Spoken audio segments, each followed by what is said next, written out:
तुझी भक्ती, तुझं प्रेम कुणीही हेवा करावं असं आहे.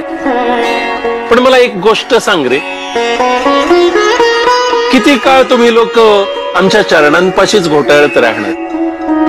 त्या पुढच्या पायरीवर जावंसं वाटत नाही तुम्हाला? त्याच्या पुढच्या पायरीवर पोहोचून आमच्या हृदयात स्थान मिळवावं, आमच्याशी एकरूप व्हावं असं नाही वाटत तुम्हाला? स्वामी, मी समजलो नाही.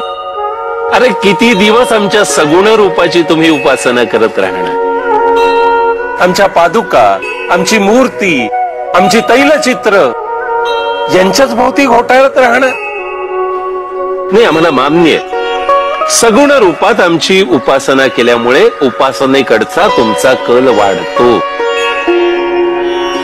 तुमचं चित्त एकाग्र करायला तुम्हाला मदत होते.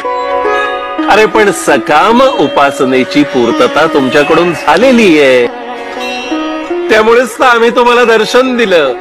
आमची भेट होऊ शकते तुमच्याशी. सगुण उपासनेचा टप्पा तुम्ही पार केलेला आहे. आता पुढच्या पायरीवर सारखा आमच्या सगुण रूपात गुंतून पडू नका.